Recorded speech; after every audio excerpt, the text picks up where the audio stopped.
Welcome back, everybody. Today I'm going to teach you how to increase and decrease WooCommerce variation swatches sizes. This is a super useful feature if you want to make your product options more visible and engaging for customers browsing your online store. Let's get started. First, open up your browser and navigate to wordpress.com. Once you're there, make sure you're logged into your account. If you haven't signed in yet, go ahead and do that now so we can access your WordPress dashboard. Now, to increase and decrease WooCommerce variation swatches sizes, start by locating the left navigation menu on your dashboard. Click on Plugins and you'll see an expanded list of options appear. From these options, click on Add Plugin.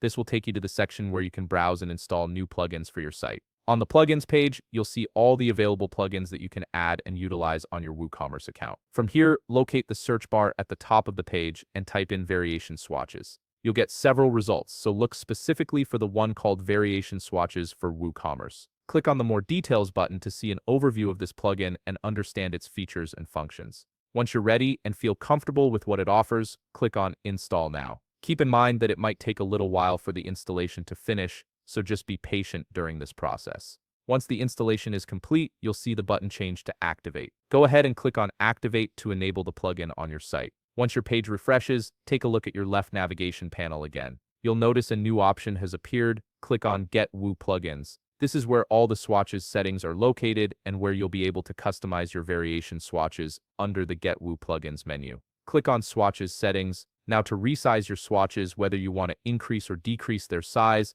look for the Styling tab at the top of this settings page and click on it. From here, you'll see a section called Product Page Swatches Size. This is exactly where you need to be. In this section, you can adjust your swatches size by modifying the width, height, and font size. Take your time to adjust these settings according to whether you want to increase or decrease the overall appearance of your swatches. You can play around with different values until you get the look that works best for your store's design and your customer's experience. Once you're done customizing and you're happy with how everything looks, make sure to click on Save Changes to apply all your adjustments. And that's it. You've successfully customized the size of your WooCommerce variation swatches, making your product options more visually appealing and easier for customers to interact with. If you found this video helpful, please leave a like, subscribe, and see you in the next video.